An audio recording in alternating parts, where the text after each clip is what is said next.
من الشيطان الرجيم بسم الله الرحمن الرحيم وقضى ربك ألا تعبدوا إلا إياه وبالوالدين إحسانا صدق الله العظيم সূরাতুল বনি ইসরাইল আয়াত নম্বর 23।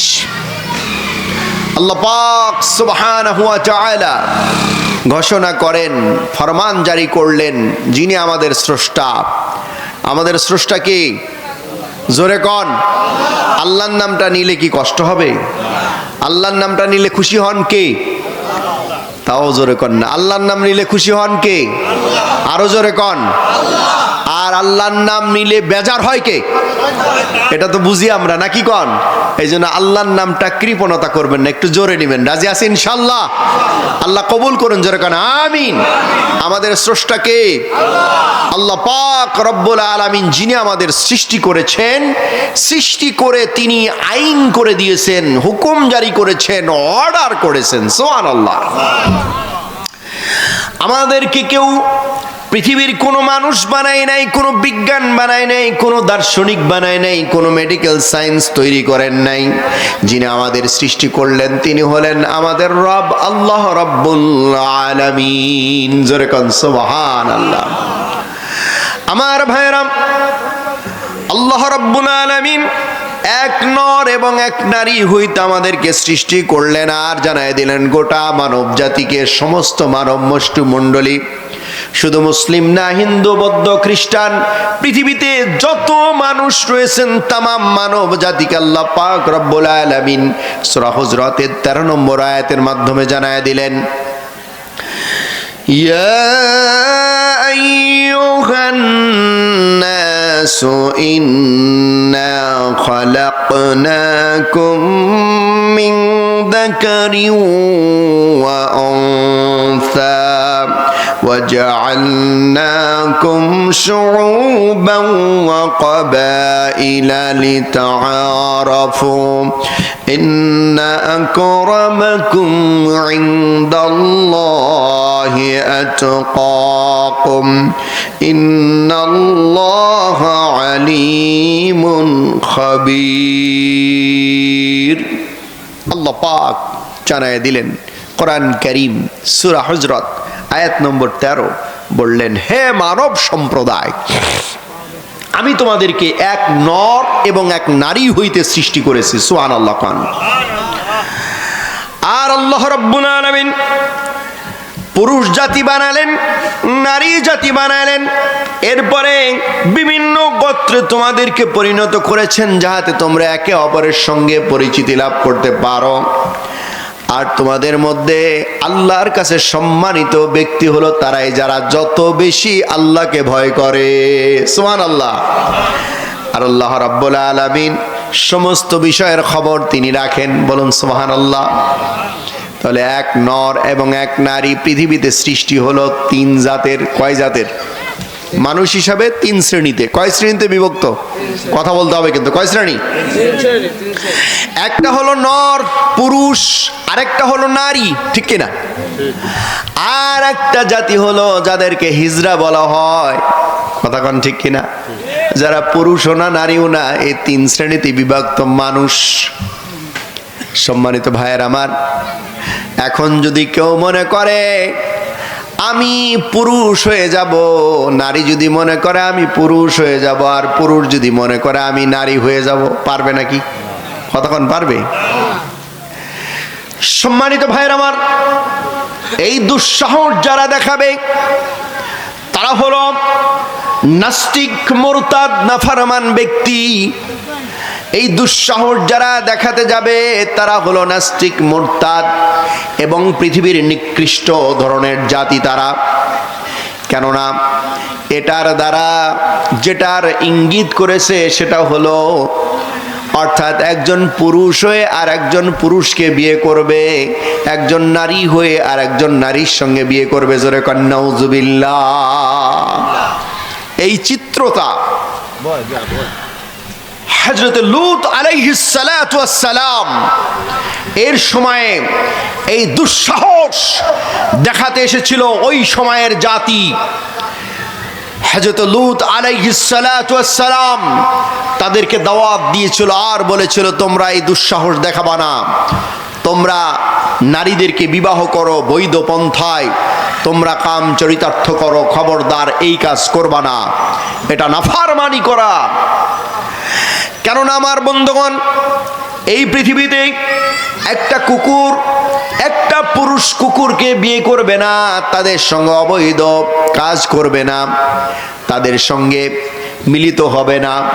একটা পুরুষ শৃগাল আর একটা পুরুষ শৃগালের কাছে যাবে না, একটা পুরুষ গাভী আর একটা পুরুষ গাভীর কাছে যাবে না, একটা পুরুষ একটা প্রাণী আর একটা পুরুষ প্রাণীর কাছে যাবে না। যাবে না কি কোন? কিন্তু মানুষ হয়ে তোমাদের বিবেক আছে, জ্ঞান আছে, তোমাদের বুদ্ধি আছে, তোমাদের সব দেওয়া হলো, তোমরা যদি এই কাজ করো তাহলে তোমাদের জন্যই আল্লাহ রাব্বুল আলামিন জাহান্নাম তৈরি করেছেন।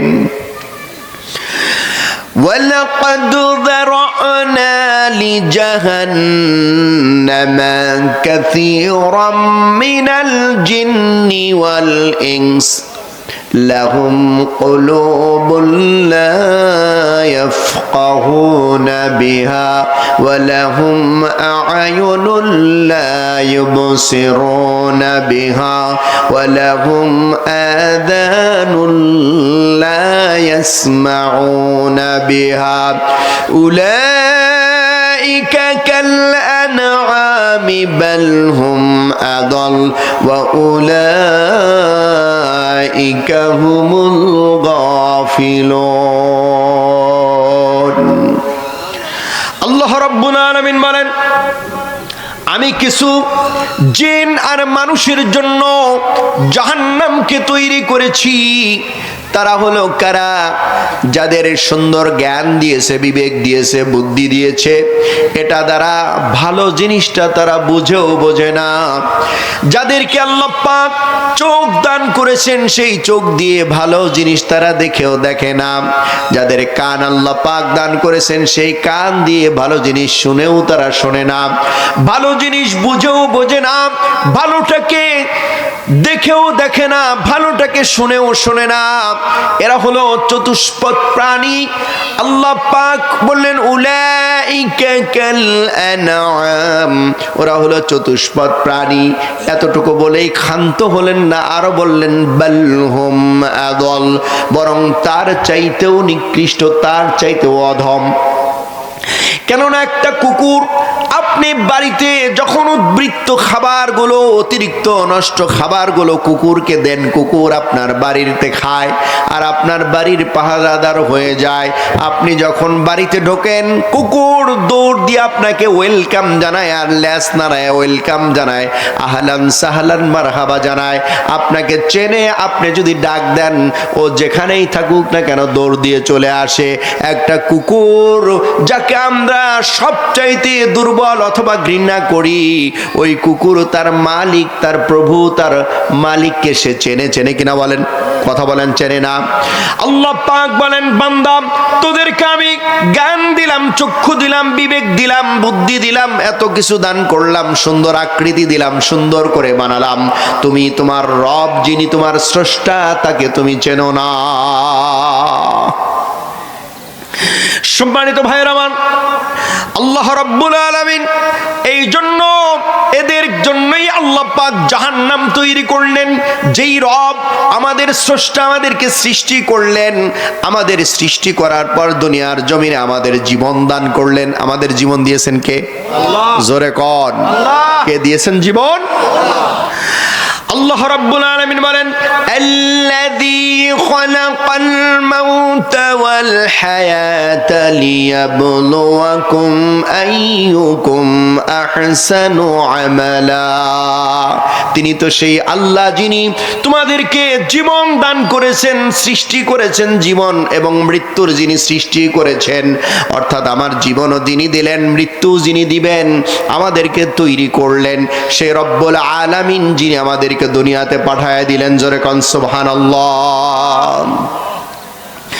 সম্মানিত ভাইয়ের আমার, সেই রব তিনি ডাক দিয়ে বলছেন কাইফা তাকফুরুনা বিল্লাহি ওয়া কুনতুম আমওয়াতান ফাআহইয়াকুম সুম্মা ইউমীতুকুম সুম্মা ইউহয়ীকুম সুম্মা ইলাইহি তুরজাউন।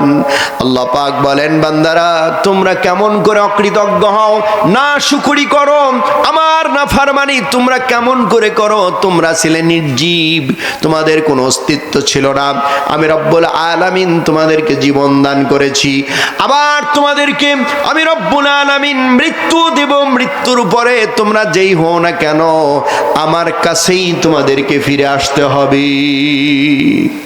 সম্মানিত ভাইয়ের আমার, সেই আল্লাহ যিনি আমাদেরকে সৃষ্টি করে দুনিয়ার জমিনে পাঠালেন, তিনি ফরমান জারি করছেন, আদেশ জারি করলেন, হুকুম জারি করলেন। وَقَضَى رَبُّكَ أَلَّا تَعْبُدُوا إِلَّا إِيَّاهُ। ফরমান জারি করলেন, হুকুম জারি করলেন যে বান্দারা তোমরা তোমাদের রব আল্লাহ ছাড়া আর কারো গোলামি, দাসত্ব, ইবাদত বন্দি করবা না। কার হুকুম? জোরে কোন? সেই রবের হুকুম। তিনি হুকুম জারি করলেন, যিনি আমাদের স্রষ্টা, যিনি জীবন সৃষ্টি করেছেন, মৃত্যু যিনি দিবেন, সর্বময় ক্ষমতার মালিক যিনি আমাদেরকে পাঠিয়েছেন একটা নির্ধারিত সময়ের জন্য। ঠিক না? একটা নির্ধারিত সময়ের জন্য আল্লাহ পাক আমাদেরকে পাঠিয়েছেন। এনি টাইম, যে কোনো সময় আমার আপনার মৃত্যুর পরোয়ানা হাজির হয়ে যাবে। কেউ বলতে পারে? যে কোনো সময়, এনি টাইম। সুতরাং সেই রব তিনি আমাদেরকে অর্ডার করতেছেন, ইবাদত, গোলামি, বন্দিগি সে আল্লাহর জন্য করতে হবে। সুবহানাল্লাহ কর। আমার ভাইরা, যে মিশনটা অসংখ্য অগণিত পয়গম্বর পৃথিবীতে পাঠিয়েছেন আল্লাহ রাব্বুল আলামিন, নবী রাসূলগণকে আল্লাহ পাক পাঠিয়ে দিলেন।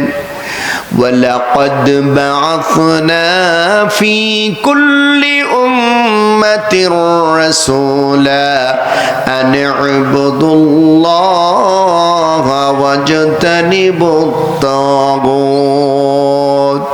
আল্লাহ পাক অসংখ্য অগণিত রসুলকে আল্লাহ পাক, নবী রসুলকে পাঠিয়েছেন। তাদের মিশন একটাই ছিল, আনে ইবাদুল্লাহ, শুধুমাত্র কার ইবাদত? আল্লাহর ইবাদত বন্দি করার জন্য। আর ইবাদত বন্দেগী, গোলামি, এর নমুনা হলো, সবচাইতে বড় নমুনা হলো পৃথিবীতে মানুষগুলো আল্লাহর সামনে রুকু করবে, সিজদা করবে। কার জন্য বলেন তো? জোরে কোন। আপনাদের কষ্ট লাগতেছে নাকি ভাই? রুকু, সিজদা, গোলামি এগুলো কার জন্য হবে? আল্লাহর জন্য। পৃথিবীতে অন্য কোন সৃষ্টি তারা রুকু সিজদা করতে পারে না। গরু, ছাগল, ভেড়া, বকরি এত সুন্দর রুকু আর সিজদা করতে পারে না? কোন সৃষ্টি পারে না। একমাত্র মানুষ বান্দারা আল্লাহর রাহে নিজের কপালটাকে জমিনে ঠেকায় দেয়। সুবহানাল্লাহ। আমার ভাইরা, আল্লাহ রাব্বুল আলামিন কোরআন কারীম সূরা হজ আয়াত নম্বর 77 আল্লাহ পাক বললেন, ইয়া আইয়ুহাল্লাযীনা আমানু রুকউ ওয়াসজুদু ওয়া'বুদু রাব্বাকুম ওয়াফআলুল খায়রা লাআল্লাকুম তুফলিহুন। আল্লাহ রাব্বুল আলামিন বললেন, বান্দারা, হে ইমানদারগণ, তোমরা যারা ঈমান আনয়ন করেছো, ঈমান আনার পরে রুকু করবা, সিজদা করবা তোমাদের রবের জন্য। তোমাদের রবের জন্য রুকু সিজদা করবা, যিনি তোমাদের স্রষ্টা। তাহলে আশা করা যায় তোমরা সফলতা লাভ করবে। সুবহানাল্লাহ। সম্মানিত ভাইয়ের আমার, এই রুকু সিজদা এটা একমাত্র হক কে বলেন তো? আল্লাহ। কথা বলেন না পিছনের। আল্লাহর নামটা একটু জোরে নিবেন, বলছি না। রুকু সিজদার হক একমাত্র কে? আল্লাহ। আল্লাহর নাম নিলে আল্লাহ বান্দার ডাকে সাড়া দেন, বলুন সুবহানাল্লাহ। আল্লাহ পাক বলেছেন ওয়াজকুর ইসমা রাব্বিক, তোমাদের রবকে, তোমাদের রবের নাম ধরে তোমরা ডাকো, বলুন সুবহানাল্লাহ।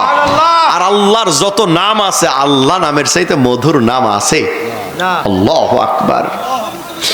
সম্মানিত ভাইয়ের আমার, আল্লাহ রাব্বুল আলামিন কোরআন কারীমের মাধ্যমে জানায় দিলেন, আর কোরআনের উপরে কোনো ওয়াজ নাই। যত ওয়াজ আপনারা শুনবেন, যে ওয়াজে যত বেশি কোরআন, সে ওয়াজ তত বেশি আল্লাহর কাছে কবুল হয়। সুবহানাল্লাহ কোন।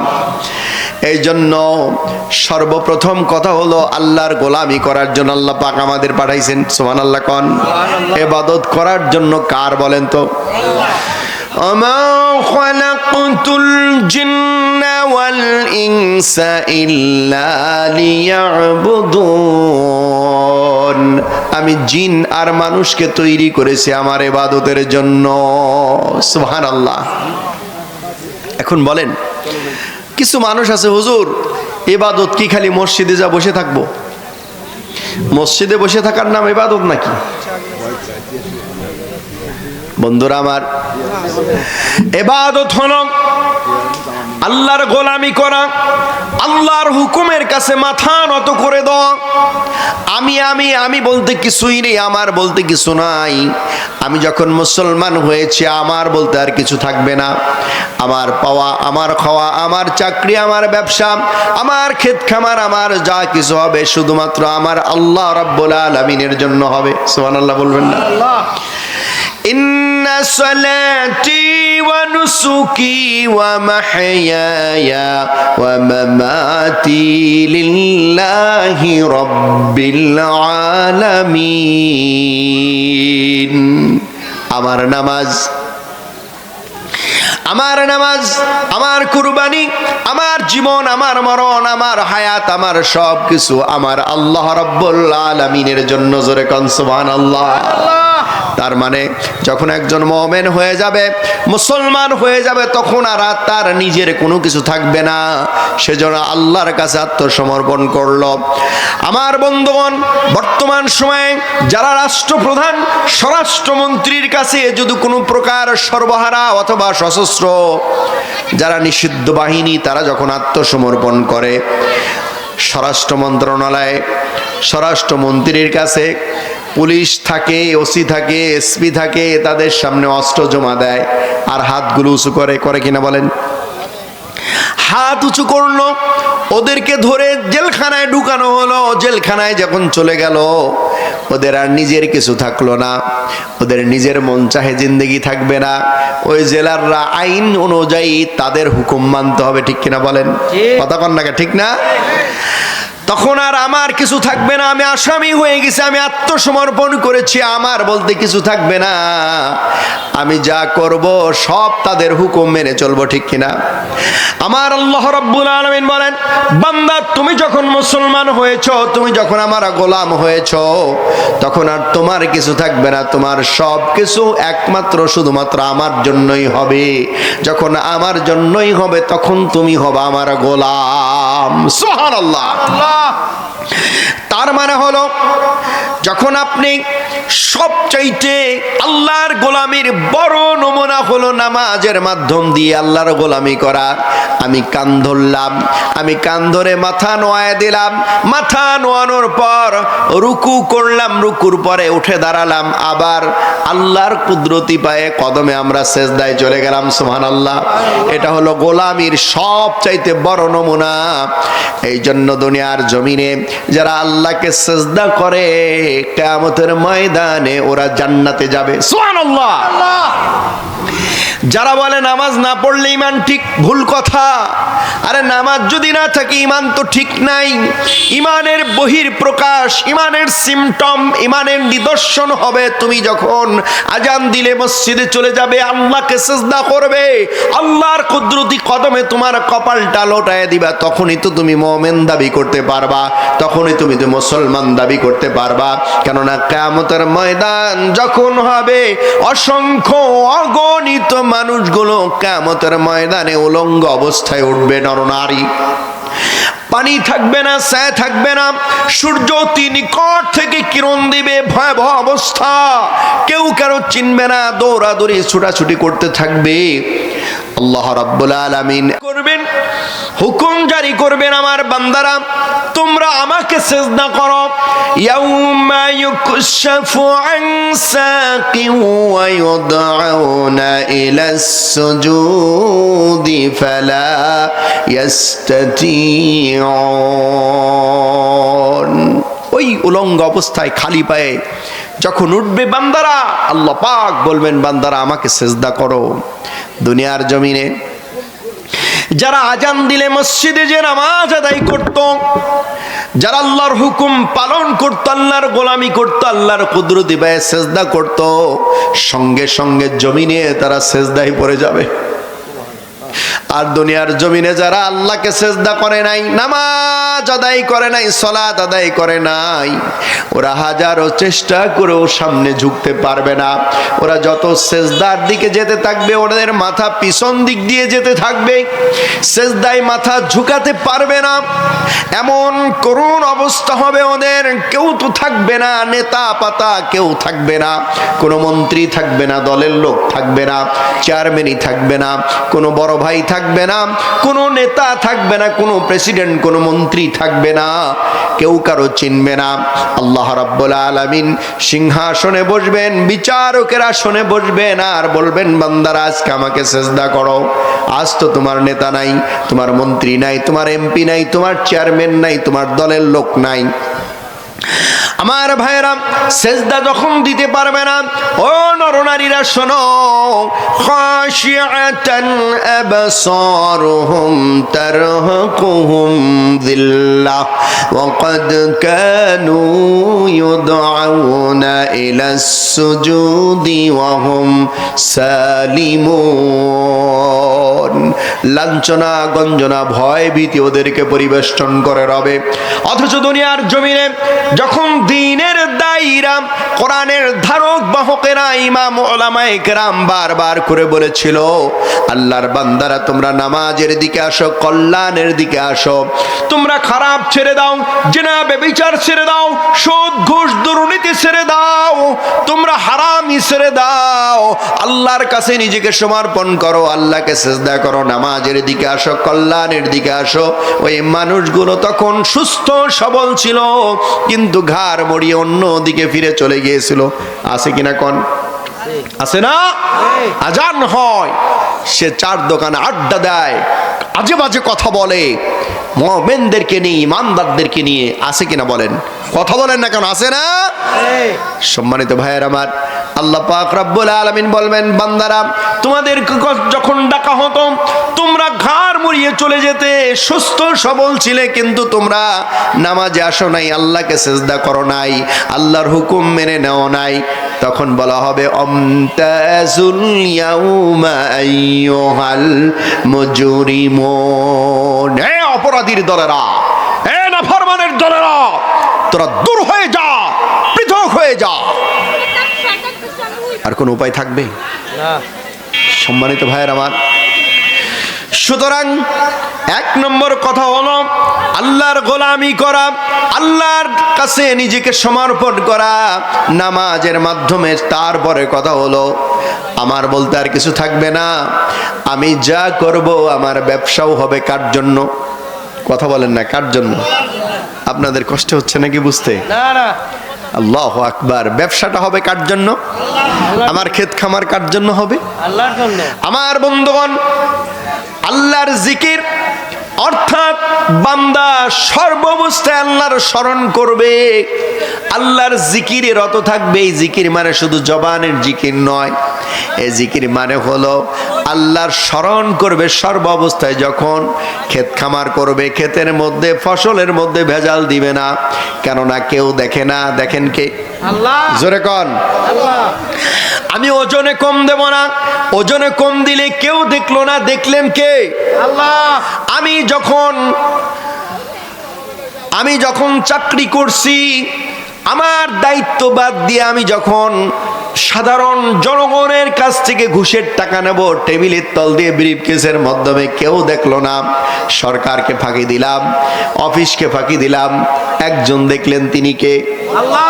এই যে আল্লাহর ভয়ে ক্ষেত খামার করলো, আল্লাহর ভয়ে হালাল ব্যবসা করলো, আল্লাহর ভয়ে সুদ খেলো না, ঘুষ খেলো না, দুর্নীতি করলো না, এই যে আল্লাহর ভয়টা পেল, এটার নাম হলো সর্ব অবস্থায় আল্লাহর জিকির, আল্লাহর ইবাদত। বলুন সুবহানাল্লাহ। কিছু মানুষ আছে মসজিদের ভিতরে গিয়ে বলে আল্লাহ, ইবাদত, দ্বীন, ইসলাম, ধর্ম, কর্ম এগুলো মসজিদ মন্দিরের মধ্যেই থাকবে, এগুলো বাহিরে আনো কেন তোমরা? জোরে কর নাউজুবিল্লাহ। একটু জিকির করে লা ইলাহা। কি হয়েছে? বাইরে সমস্যা করে কে? লা ইলাহা সুবহানাল্লাহ ওয়ালহামদুলিল্লাহ লা ইলাহা ইল্লাল্লাহ। জোরে জোরে লা ইলাহা। ভাই একটু জোরে কন্যা রে ভাই, গলাটা ছেড়ে দেন। ইল্লাল্লাহ লা ইলাহা ইল্লাল্লাহ লা ইলাহা। মোদের বাড়ি বাংলাদেশে, নবীজির রওজা মদিনা। মোদের বাড়ি বাংলাদেশে, নবীজির রওজা মদিনা। মর নবীকে না দেখাইয়া আল্লাহ কবর দেশে নিও না। লা ইলাহা লা ইলাহা লা ইলাহা লা ইলাহা ইল্লাল্লাহ মুহাম্মাদুর রাসূলুল্লাহ সাল্লাল্লাহু আলাইহি সাল্লাম। কোরআনের আকর্ষণটা এমন জিনিস, যেখানে কোরআন হয় সেখানে আল্লাহর রহমতে পরিপূর্ণ হয়।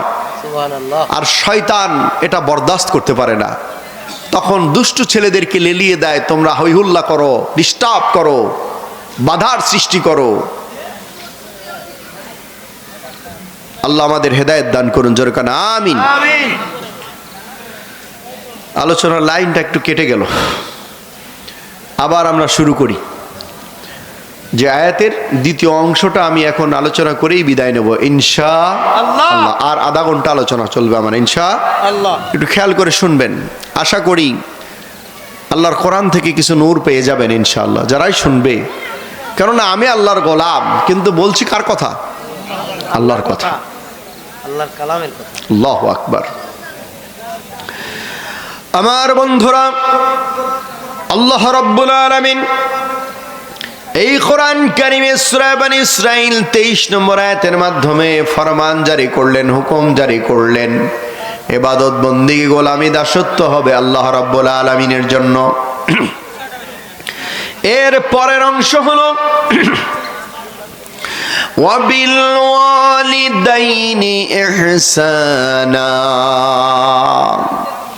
তোমরা আল্লাহর ইবাদতের পরেই সব চাইতে বড় সুন্দর আচরণ, সুন্দর সৎ ব্যবহার, ভালো আচরণ তোমরা যার সঙ্গে করবেন তিনি হলেন তোমাদের আব্বা মা। বাবা মায়ের সঙ্গে সদাচরণ করবে। কার সঙ্গে? বন্ধুরা আমার, তাহলে আল্লাহর ইবাদতের পরেই আল্লাহ পাক বললেন ওয়াবিল ওয়ালিদাইনি ইহসানা, পিতামাতার সঙ্গে সদাচরণ করা। কেন বললেন খেয়াল করেন। আল্লাহ পাক কেন বললেন এ কথা? আল্লাহু আকবার। আমার ভাইরা, কারণ আল্লাহ রাব্বুল আলামিন এজন্যই বললেন, আব্বা মায়ের মাধ্যম দিয়ে আল্লাহ পাক আমাদেরকে পৃথিবীতে পাঠিয়েছেন। আর বাবা মা তারা যে আমাদেরকে স্নেহের কোলে লালন পালন করেছেন, আমরা বাবা মায়ের মাধ্যমে পৃথিবীর জমিনে এসেছি, আল্লাহ পাক আমাদেরকে পাঠিয়েছেন। আজ আমরা দেখতে পাই যেখানে যাই শুধু বলে, হুজুর আব্বা আর মায়ের কথাটা একটু আলোচনা করেন। কেননা ছেলে মেয়েরা এমন গোমরা হয়েছে, আব্বাকে কষ্ট দেয়, মাকে কষ্ট দেয়, আব্বার উপরে চড়ায় যায়, আব্বার গায়ে হাত তোলে, মায়ের গায়ে হাত তোলে। আছে কিনা কোন? কথা বলেন না, কে আছে না? সারা দেশের মধ্যে এমন চিত্র আমরা দেখতে পাই, কি উঁচু পর্যায়ে কি নিচু পর্যায়ে। উচ্চ পর্যায়েও দেখা যায়, তৃণমূল পর্যায়েও দেখা যায় এই দৃশ্য। এই জন্য আল্লাহ রাব্বুল আলামিন যত জায়গায় কোরআন কারিমে আব্বা মায়ের কথা বললেন, তত জায়গায় আল্লাহ রাব্বুল আলামিন আব্বা মায়ের সঙ্গে কোন সময় তাদের সঙ্গে ভালো ব্যবহার করবা, সুন্দর আচরণ করবা, ভালো আচরণ করবা, সে সময়টাও আল্লাহ পাক বলে দিলেন। সুবহানাল্লাহ। ইম্মা ইয়াবলুগান্না ইনদাকাল কিবরা আহাদুহুমা আও কিলাহুমা ফালা তাকুল লাহুমা উফফিন ওয়ালা তানহারহুমা ওয়াকুল লাহুমা কাওলান কারীমা। আল্লাহ রাব্বুল আলামিন জানায় দিলেন, বান্দারা তোমাদের বাবা কিংবা মা একজন কিংবা উভয়জন যখন বৃদ্ধা বা বৃদ্ধ বয়সে উপনীত হয়, তাদের সঙ্গে তোমরা ও শব্দটা পর্যন্ত করবা না এবং তাদের সঙ্গে সম্মানজনক ভাষা ব্যবহার করবা। চোখ মোটা করে, চোখ রাঙিয়ে, ধমক দিয়ে তোমরা আব্বা মায়ের সঙ্গে কথা বলবা না। কে বলেছেন বলেন তো? আল্লাহ রাব্বুল আলামিন বলেছেন, বাবারা, সন্তানেরা, তোমরা তোমাদের আব্বা মায়ের সঙ্গে ধমক দিয়ে, চোখ মোটা করে, চোখ বড় করে, রাগ করে, উচ্চ আওয়াজে কথা বলবে না। তোমাদের আব্বা মায়ের সঙ্গে তোমরা সম্মানজনক ভাষা ব্যবহার করবে। অর্ডারটা কার বলেন তো? আল্লাহর। এতটুকু বলে ক্ষান্ত হলেন না, আরো সামনে আগায় গেলেন আর বললেন, ওয়াখফিদ লাহুমা জানাহান যুল্লি মিনার রাহমা।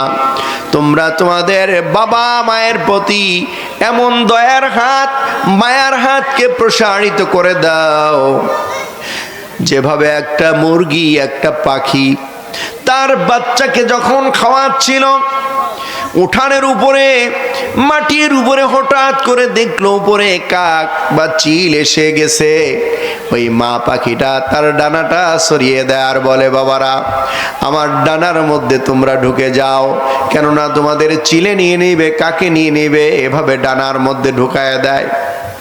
আমার আল্লাহ পাক বলেন, ও পৃথিবীর মানুষেরা, তোমরা তোমাদের আব্বা মায়ের সঙ্গে এমন আচরণ করবা, বাবা মা যখন বুড়া হয়ে যায়, বুড়ি হয়ে যায়, তাদেরকে এভাবেই দয়ার হাত, মায়ের হাতকে তুমি প্রসারিত করে দিবা। আল্লাহ রাব্বুল আলামিন আরো আগায় গেলেন আর বললেন, তোমরা তোমাদের বাবা মায়ের জন্য এভাবে তোমরা দোয়া করবা। পড়ুন আমার সঙ্গে, রাব্বিরহামহুমা কামা রাব্বায়ানি সগীরা। আল্লাহ, আমার আব্বা মা যেভাবে ছোট্ট বয়সে স্নেহের কোলে আমাদেরকে লালন পালন করেছিল, আপনিও সেভাবে আমার আব্বা মায়ের প্রতি রহম করুন। জোরে কোন সুবহানাল্লাহ। সম্মানিত ভাইয়ের আমার, এখানেই শেষ নয়, গোটা পৃথিবীর মানব মণ্ডলীকে আল্লাহ পাক জানায় দিলেন ওয়াসাইনাল ইনসানা বিওয়ালিদাইহি আমালাতুহু উম্মুহু ওয়াহনান আলা ওয়াহনি ওয়া ফিসালুহু ফি আমাইনি আনিশকুর লি ওয়া লিওয়ালিদাইকা ইলাইয়াল মাসির। গোটা পৃথিবীর মানব গোষ্ঠীকে, হিন্দু, খ্রিস্টান, বৌদ্ধ, নাজুসি, যত জাতি আছে সমস্ত ইনসানকে আল্লাহ পাক বললেন, হে মানব সম্প্রদায়, তোমাদের বাবা মায়ের সঙ্গে তোমরা সুন্দর আচরণ করবা। কেননা বিশেষ করে তোমার মা গর্ভে কষ্টের পর কষ্ট করে তোমাকে গর্ভে ধারণ করেছিল, 2 বছর 2.5 বছর পর্যন্ত তোমাকে দুধ পান করিয়েছে।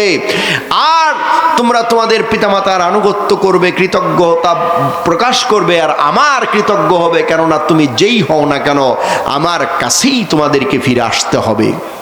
ঠিক কিনা বলেন? সম্মানিত ভাইয়ের আমার বন্ধুগণ, এই যে আল্লাহ পাক এত গুরুত্ব দিলেন, বাবা মা এদেরকে যদি কষ্ট দেওয়া হয়, দুঃখ দেওয়া হয়, ব্যথা দেওয়া হয়, আমার রাসূল তিনি বলেছেন, সালাসাতু ক্বাদ হারামাল্লাহু আলাইহিমুল জান্নাহ, 3 শ্রেণীর মানুষের জন্য জান্নাত হারাম। 1 শ্রেণী, 1 নম্বর হলো মুদমিনুল খামর, যারা মাদক সেবন করবে তাদের জন্য জান্নাত হারাম।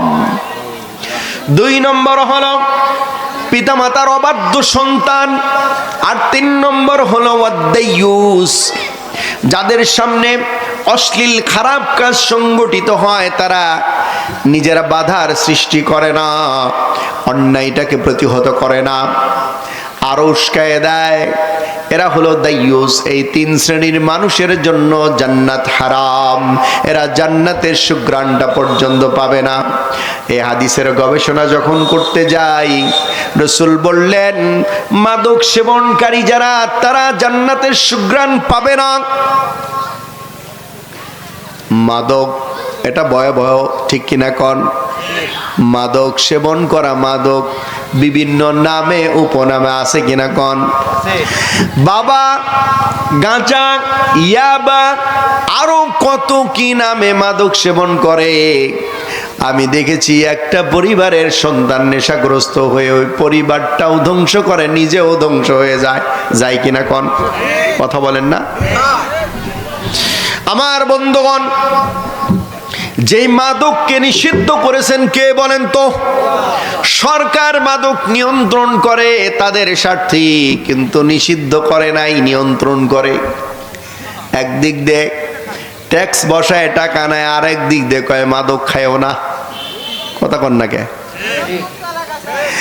আর আল্লাহ রাব্বুল আলামিন এই মাদকের কুফল নিজেই বর্ণনা করেছেন সূরা মায়েদার 90-91 নম্বর আয়াত। 90 নম্বর আয়াতের মাধ্যমে মাদক নিষিদ্ধ করা হলো, হারাম করা হলো। ইয়া আইয়ুহাল্লাযীনা আমানু ইন্নামাল খামরু ওয়াল মাইসিরু ওয়াল আনসাবু ওয়াল আজলামু রিজসুম মিন আমালিশ শাইতান ফাজতানিবুহু লাআল্লাকুম তুফলিহুন। আল্লাহ পাক বললেন, হে ঈমানদার গণেরা, তোমাদের জন্য মাদক, মদ, জুয়া, প্রতিমা বেদীশ্বর এবং ভাগ্য গণনা করা, এটা হলো শয়তানের কাজ হিসাবে সাব্যস্ত আল্লাহ পাক করলেন। আর বললেন তোমরা এর থেকে বেঁচে থাকবা। এই আয়াতের দ্বারা মদকে হারাম করা হলো, মাদক যে নামেই হোক না কেন। আর মাদকের কুফল বর্ণনা করলেন আল্লাহ রাব্বুল আলামিন। ধর্মীয় কুফল, সামাজিক কুফল দুটাই বর্ণনা করলেন 91 নম্বর আয়াতের মাধ্যমে। إنما يريد الشيطان أن يوقع بينكم العداوة والبغضاء في الخمر والميسر ويصدكم عن ذكر الله وعن الصلاة فهل أنتم মুনতাহুন। আল্লাহ পাক বললেন নিশ্চয়ই শয়তান, মাদক এটা শয়তানের কাজ। শয়তানের কাজ কি মুসলমান ইমানদার ভালো মানুষ করতে পারে? কথা বলেন না, কেউ করতে পারে? শয়তান চায় মাদক আর জুয়ার মাধ্যমে, জুয়া খেলার মাদকের মাধ্যমে শয়তান চায় তোমাদের মাঝে হিংসা, বিদ্বেষ, মারামারি, কাটাকাটি, ঝগড়াঝাটি এগুলো তৈরি করে দিতে চায়।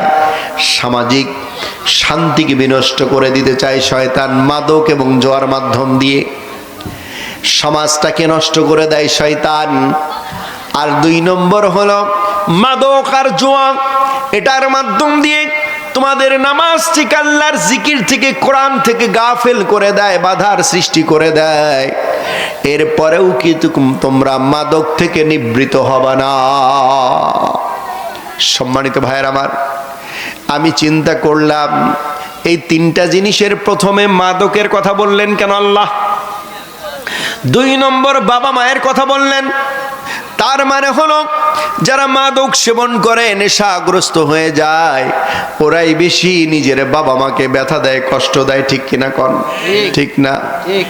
আমি দেখেছি ঢাকার শহরে অনেক বড় বড় অট্টালিকার মালিক, কিন্তু ঘরের মধ্যে এত অশান্তি। 5টা বিল্ডিং। আমি যেই মসজিদে জুমা পড়াইতাম, যে বাইতুর রহমান জামে মসজিদের সভাপতির 5টা 5তলা বাড়ি, গরিব মানুষ নাকি, কিন্তু ঘরের মধ্যে শান্তি নাই। বলে হুজুর কি বলবো, আমার ছেলেগুলো নেশাগ্রস্ত, নেশা অ্যাডাক্ট হয়েছে, আমি তো আর পারছি না।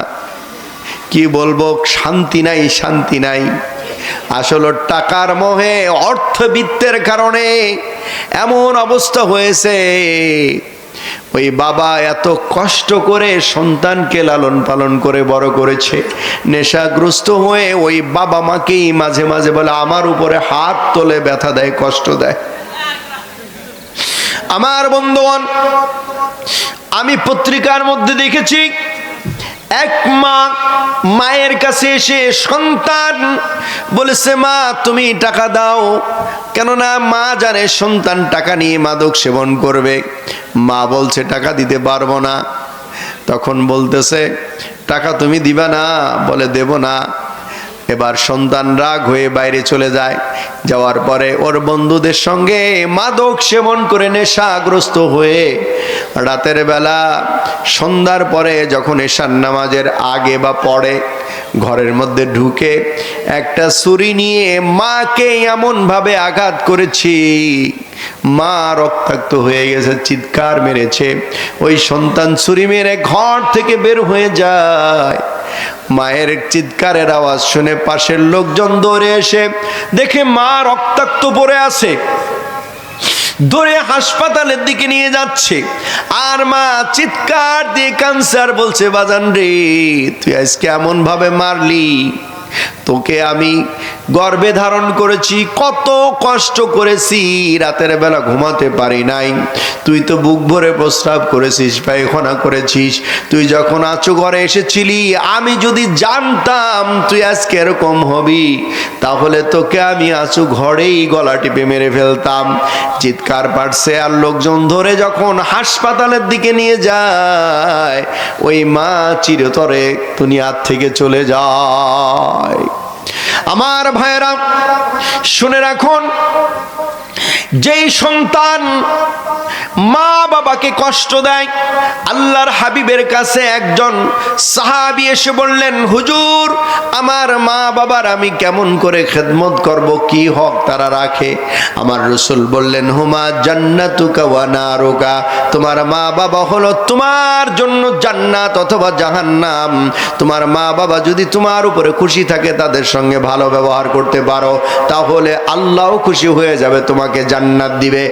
আর যদি তোমার মা বাবার অন্তরে দুঃখ দাও, ব্যথা দাও, কষ্ট দাও, যন্ত্রণা দাও, তাহলে তোমার মা বাবা কষ্ট পাবে, আল্লাহ কষ্ট পেয়ে যাবে। তুমি যেই হও না কেন তোমার জন্য জাহান্নাম। আমার বন্ধুগণ, হাদিস শরীফের মধ্যে এসেছে, আল্লাহর হাবিব সাহাবীদের নিয়ে আলোচনা করতেছেন। এক পর্যায়ে বললেন, সাহাবীরা শোনো, একজন আল্লাহর ওলি বনি ইসরাইলের যুগে, যার নাম ছিল, একজন আল্লাহর ওলি খানকার মধ্যে ইবাদত বন্দিগি রত ছিলেন, ইবাদত করতেন। ইবাদতরত অবস্থায় একদিন তার মা বাইরে থেকে এসে ডাক দিছে। একদিন মা এসে ডাক দিয়ে সন্তানকে ডাকে, সন্তান নামাজে রত রয়েছে, নামাজে দাঁড়ানো অবস্থায় আছে। এখন চিন্তা করে নামাজ পড়বো নাকি নামাজ বাদ দিয়ে মায়ের ডাকে সাড়া দিব। চিন্তা করে ওই সন্তান বলছে, না, আগে নামাজটা পড়ে নেই।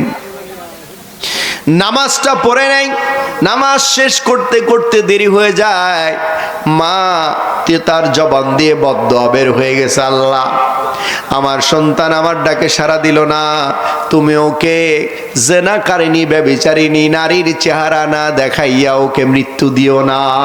জোরে কর নাউজুবিল্লাহ। কিন্তু মা তো দোয়া করে ফেলছে। বুঝতে পেরেছেন? অনেক সময় আমরা মা বাবারা সন্তানের উপর রাগ করে বদদোয়া দিই, দেওয়া ঠিক না। তার জন্য দোয়াই করতে হবে, ঠিক না? কেননা মা বাবা যা বলে ওটা কারেন্টের মতো কবুল হয়ে যায়। এখন যখন এই দোয়া করে দিছে, সালাম ফেরানো শেষ, মা তো আর নাই। সম্মানিত ভাইয়ের আমার, এই আল্লাহর ওলি ঘটনাটা ঘটে গেল। কয়েকদিন পরেই একজন, বিস্তারিত ঘটনা, আমি ঘটনা বলতে চাচ্ছি না, শিক্ষাটা আনতে চাচ্ছি। অতবার একজন নারী এসে তার সাথে জেনা ব্যভিচার করতে চাইলো। কিন্তু চাইলেই কি আল্লাহর ওলিরা এই কাজ করবে? যারা আল্লাহকে ভয় করে তারা এই কাজ করবে নাকি? কখনো নয়। অনেক ছলে বলে কৌশলে, কিন্তু না, করলো না, তার সঙ্গে অবৈধ মিলিত হবে না, কেননা তারা আল্লাহকে ভয় করে, ঠিক কিনা?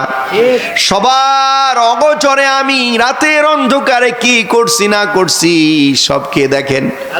যারা ইমানদার তারা আল্লাহকে ভয় করে, আল্লাহর ভয়ে তারা সব কিছু থেকে নিজেদেরকে সেভ করে রাখে। বলেন সুবহানাল্লাহ।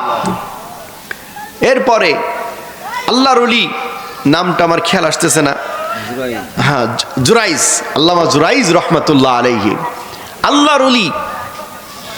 এখন ওই মহিলা একজন অবৈধ সম্পর্ক করে লোকজনের কাছে বলেছে যে এই খানকায় যে থাকে এই জুরাইজ এই কাম করছে। জোরে কর নাউজুবিল্লাহ। অপরাধ করে, একজনের সাথে দোষ চাপায় দেয় আরেকজনের উপরে। এরকম মনে হয় আছে কিনা? কোন সমাজের মধ্যে আছে না? দলের মধ্যে আছে, রাষ্ট্রের মধ্যেও আছে। এক দল খারাপ কাজ করে, يكسب خطيئة أو إثما ثم يرمي به بريئا فقد احتمل بهتانا وإثما مبينا। কিছু মানুষ আছে তারা করে কি, নিজের অপরাধ করে সে অপরাধ অন্যদের উপরে চাপায় দেয়।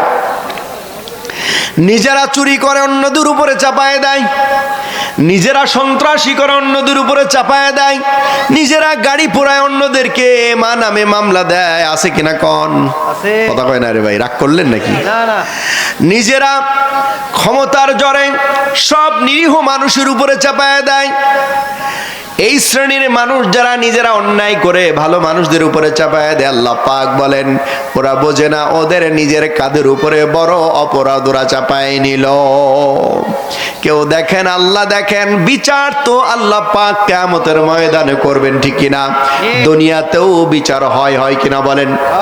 আমার বন্ধুগণ, এই নারী অবৈধ কাজ করে যখন আল্লামা জুরাইজের উপরে চাপায় দিল, দেওয়ার পরে এবার সব লোকজন ওর খানকাও ভেঙে দিল। বিচার শুরু হয়ে গেছে। বিচার শুরু হওয়ার পর ওই সন্তান, কিছু কিছু বর্ণনায় আসছে সন্তান পেটের মধ্যে থাকা অবস্থায়, কিছু বর্ণনায় আসছে সন্তান ডেলিভারি হওয়ার পরে নিয়ে গেছে, নিয়ে যাওয়ার পরে বিচার হবে। এবার জুরাইজ আল্লাহর ওলি, তিনি তো জানে আমি এই কাজ করি নাই, তিনি বলছেন বিচার হবে। এই বিচারে এই দুগ্ধপুষ্য শিশু যদি বলে যে আমি অপরাধী, আমি ওর বাবা, তাহলে মেনে নেব। সুবহানাল্লাহ কোন। এই পৃথিবী চাইতে 3টা বা 4টে শিশু ছিল মায়ের স্তনে দুধ পান করতে করতে তারা কথা বলেছিল, বলুন সুবহানাল্লাহ। এই জুরাইজ এর সত্যতা প্রমাণের জন্য ওই নারীর সন্তান সে সাক্ষ্য দিয়েছিল। সুবহানাল্লাহ। এদিকে মায়ের দোয়া কবুল হওয়ার কারণে ঘটনা, আরেক দিকে এই জুরাইজ তিনি আল্লাহর ওলি সেটা প্রমাণের জন্য আল্লাহ পাক সেখানে মুজিজা ফিট করে দিলেন। দুগ্ধপোষ্য শিশুর জবান আল্লাহ পাক খুলে দিলেন। বিচার যখন হবে তখন আল্লামা জুরাইজ ওই শিশুর দিকে আঙ্গুল ইশারা করে বলে, এই দুগ্ধপোষ্য শিশু যদি বলে যে আমি অপরাধী, আমি ওর বাবা, তাহলে মেনে নেব। সবাই আশ্চর্য, হায় হায় হায়, দুগ্ধপোষ্য শিশু কি কথা বলতে পারে নাকি? এবার জুরাইজ বলে, এ আল্লাহর বান্দা, আল্লাহর হুকুমে তুমি বলো। তখন সঙ্গে সঙ্গে আল্লাহ ওই শিশুর জবান খুলে দেয়, আর শিশু ডেকে বলে যে আমার বাবা এই আল্লাহওয়ালা মানুষ জুরাইজ নয়, আমার বাবা হচ্ছে অমুক পাহাড়ে উটের রাখাল, তার সঙ্গে অবৈধ কাজ করে আমি পৃথিবীতে এসেছি আমার মায়ের মাধ্যমে। জোরে কর নাউজুবিল্লাহ। সম্মানিত ভাইয়ের আমার, আমি এখানে বলতে চেয়েছিলাম, মায়ের অর্ডার যদি হয়, নফল নামাজেও কেউ যদি থাকে, মা যদি ডাক দেয়, নফল নামাজ ছেড়ে দিয়ে মায়ের অর্ডার হুকুম পালন করতে হবে। এটাই হলো ইসলামী শরীয়ত। বলুন সুবহানাল্লাহ। সেই মা বাবাকে যারা কষ্ট দেয়, দুঃখ দেয়, ব্যথা দেয়, যন্ত্রণা দেয়, ওদের মতো কপাল পোড়া আকাশের নিচে জমিনের উপরে আর কেউ নাই। খবরদার, আব্বা মাকে কেউ কষ্ট দিয়েন না। আমার বন্ধুগণ, আমার রাসূল ডেকে বলেন, একজন সাহাবী ইবনে ওমর রাদিয়াল্লাহু তাআলা আনহুর সময়ে শাসন আমলে মক্কার কাবা ঘর তওয়াফ করতেছেন। তওয়াফ করা অবস্থায় তার পিছনে একজন বৃদ্ধা নারী, পিছনে ঘাড়ের সঙ্গে বোঝা একজন বৃদ্ধা নারী। আব্দুল্লাহ ইবনে ওমর ডেকে বলে, আল্লাহর বান্দা, এই মেয়ে মহিলাকে তুমি কাঁধে নিয়ে তওয়াফ করছো, কাবা ঘর তওয়াফ করছো। এবার ওই ব্যক্তি হাজী ডেকে বলে, ইনি হলেন আমার মা। বলে তোমার হয়ে গেছে, বুড়া হয়ে গেছে, বুড়ি হয়ে গেছে, বাড়িতে গিয়ে যদি নিজের আব্বা মায়ের চেহারার দিকে মায়ের নজরে, দয়ার নজরে, রহমতের নজরে একটু তাকায়, আমার মা যার গর্ভের ভিতরে আমি ছিলাম, যাকে আমি কষ্ট দিয়েছি, দুঃখ দিয়েছি, ব্যথা দিয়েছি, আমার মাকে কত আমি কষ্ট দিয়েছি। আহারে আমার নয়নের মা, আমার মা, তাকানোর সঙ্গে সঙ্গে ওই বান্দারা আমলনামায় কবুল হজের সওয়াব দেওয়া হয়। সুবহানাল্লাহ। সম্মানিত ভাইয়ের আমার মা, আমার আব্বা দুনিয়ার থেকে চলে গেছেন, আমার মা এখনো জিন্দা আছেন, আমার বাসায় রয়েছে। মা দুর্বল হয়ে গেছে, ট্রিটমেন্ট চলে, ওষুধ লাগে সব সময়। আমি যখন যাই, আসার আগেও মায়ের কপালে একটা চুমা দিই। আবার যখন সারা দিনের ক্লান্তি পরিশ্রান্ত শরীর নিয়ে বাসায় যাই, স্ত্রী ঘুমায়, স্ত্রী শুয়ে পড়ছে, মা তিনি তাকায় আছে আর বলে, বাজান রে তুমি কি আসছো? আমি হাত মুখ ধুয়ে মায়ের কাছে গিয়ে মায়ের কপালে হাতে পায়ে চুমা দেই আর বলি, মা তোমার কোনো কষ্ট হয় নাই তো? আজকে যে আমি এখানে বসেছি, সারা বাংলাদেশে আল্লাহ পাক কোরআনের কথা বলেন, এটাও আমার মায়ের দোয়া। আমার এখানে থাকার কথা ছিল না। আমাকে বলে, বাজান রে তুমি যখন দুনিয়ার জমিনে এসেছিলে, তুমি যে আমাকে কত কষ্ট দিয়েছো, আমি 3 মাস হয় জ্ঞান হারায় পড়েছিলাম, অসুস্থ হয়ে বিছানায় পড়েছিলাম, লড়তে পারি নাই, আর চোখের পানিটা বের হয়, আর সান্ত্বনার পানি বের হয়। বাবা, আমার অন্যান্য ছেলেরা অন্য দিকে গেছে, কিন্তু তোমার নাম যখন সারা দেশে মিডিয়াতে, মঞ্চে, সব জায়গায় শুনি, আমার সব কষ্ট দূর হয়ে যায়। সুবহানাল্লাহ। আমার যুবকেরা শোনো, তোমরা যদি নিজেকে চাকরি পেতে চাও, মায়ের কাছ থেকে দোয়া নাও, বাবার কাছ থেকে দোয়া নাও। তুমি যদি পড়াশোনায় ভালো করতে চাও, তোমার আব্বা মায়ের কাছ থেকে দোয়া নাও। তোমার যদি রিজিকের অভাব দূর করতে চাও, তোমার আব্বা মায়ের কাছ থেকে দোয়া নিয়ে নাও। তোমার স্বামী স্ত্রীতে দ্বন্দ্ব, মিল মহব্বত নাই, তোমার আব্বা মায়ের কাছে বলো। আব্বা মা যদি দোয়া করে দেয়, আমার রাসূল বলেন 100% দোয়া কবুল হয়ে যায়। আমার বন্ধুরা, সেই আব্বা মাকে কেউ কিন্তু কোনোদিন কষ্ট দিয়েন না। আল্লাহ রাব্বুল আলামিন কোরআন কারীমের মাধ্যমে যত জায়গায় এই ওয়াজ করেছেন, তত জায়গায় আল্লাহ পাক রব্বুল আলামিন ব্যাখ্যা করে করে বুঝায় দিয়েছেন। জোরে কোন সুবহানাল্লাহ। আল্লাহর হাবিবের একজন সাহাবী আব্দুল্লাহ ইবনে সাঈদ রাদিয়াল্লাহু তাআলা আনহু, আল্লাহু আকবার, আল্লাহু আকবার। আব্দুল্লাহ ইবনে সাঈদ এই সাহাবী, তিনি যখন ইসলাম গ্রহণ করেন, ইসলাম গ্রহণ করার অপরাধে ওর মা প্রতিজ্ঞা করে, যে মা বলে, বাজারে তুই যদি ইসলাম না ছেড়ে দিস, আমি খাওয়া দাওয়া বন্ধ করে দেব, আমি কষ্ট পাবো, আমি এটা করব না সেটা করব না। ইমানের পরীক্ষা শুরু হয়ে গেল। এবার সাহাবী তিনি অস্থির হয়ে গেছেন, আহার এদিকে মা, এদিকে ইসলাম। একদিন, 2 দিন, 3 দিন না খেয়ে আছে, পানি পর্যন্ত খায় না। মানুষেরা প্রভাকাণ্ড করা শুরু করলো, তুমি কি শেষ পর্যন্ত ইসলাম গ্রহণ করে তোমার মাকে তুমি কষ্ট দিবা? এবার ওই সাহাবী মায়ের হাতে পায়ে জড়ায় ধরে, মা তুমি দুনিয়ার যত হুকুম আছে আমাকে করো, আমি করে দিব, সব অর্ডার মানব, কিন্তু মা আমি এমন একটা দিন গ্রহণ করেছি, এমন ইসলাম গ্রহণ করেছি, এমন নবীর সহবত পেয়েছি, তুমি যদি আমাকে মেরেও ফেলো, আমার জীবন চলেও যায়, তুমিও যদি মরে যাও, আমি এই দিন ইসলাম ছেড়ে দিব না। জোরে কোন সুবহানাল্লাহ। এবার ওই মা ডেকে বলে, বাজান আমি বুঝতে পেরেছি, আমি বুঝলাম তুমি এমন একজনের সহবতে গিয়েছো, তিনি তো সাধারণ কোনো মানুষ নয়, তিনি হলেন ছোট্ট বয়স থেকে আলামিন সত্যবাদী, তিনি হলেন আখিরি জামানার পয়গম্বর, বিশ্ব নবী, নূর নবী, রাহমাতুল লিল আলামিন নবী। সুতরাং আমি বুঝতে পেরেছি তুমি সত্যর উপরে রয়েছো। বলুন সুবহানাল্লাহ। খিদমতে মাদার পদর কন সবাহ শাম, খিদমতে মাদার পদর কন সবাহ শাম, তাকবাশি দর্দ আলম নিকো নাম, খিদমতে মাদার পদর কন ইখতিয়ার, তাকবাশি হরদ আলম বখতিয়ার। জোরে কন সুবহানাল্লাহ। লা ইলাহা ইল্লাল্লাহ, লা ইলাহা ইল্লাল্লাহ, লা ইলাহা ইল্লাল্লাহু মুহাম্মাদুর রাসূলুল্লাহ সাল্লাল্লাহু আলাইহি ওয়াসাল্লাম। সম্মানিত ভাইয়ের আমার 1.5 ঘন্টা আলোচনা শেষ হয়ে গেছে। বলুন আলহামদুলিল্লাহ। আলহামদুলিল্লাহ। মাঝখানে কিছু লোক আমাদের একটু কষ্ট দিয়েছে, ঠিক না? ঠিক। তাহলে গতানুগতিক কিছু ওয়াজ মানে মানুষেরা করে, এর প্রভাকাণ্ড, ওর বদনাম, ওরা হক, ওরা বেদাতি, ওরা নাজায়েজ। জোরে কান নাউজুবিল্লাহ। নাউজুবিল্লাহ। আমরা শুধু আল্লাহর প্রশংসা, আল্লাহর কথাগুলি শুনলাম। বলুন আলহামদুলিল্লাহ। আলহামদুলিল্লাহ। যেখানে নাই কোনো কৌতুক, নাই কোনো নাটক, ঠিক কি না? ঠিক। আল্লাহ তাআলা এই ওয়াজকেই পছন্দ করেন। বলুন আলহামদুলিল্লাহ। আলহামদুলিল্লাহ। সম্মানিত হাজিরিন, আচ্ছা হুজুর কি আসছেন? জি আসছেন। চলে আসবেন এখন? আসবেন আপনি? আচ্ছা ঠিক আছে। সংক্ষিপ্ত আমি শেষ দিকে চলে আসি, যেহেতু হুজুর চলে আসছেন, আমি জানি 9:30 স্টেজে আসবেন। শেষ কথা বলি ভাই, আমরা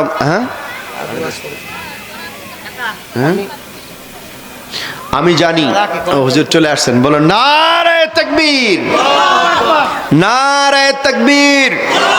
ডোবরার পৃষ্ঠে হুজুর কিবলা, ডোবরার পৃষ্ঠে হুজুর কিবলা। নারে তাকবীর। রহিম তোমার SRE মিডিয়া, ইসলামের পথে।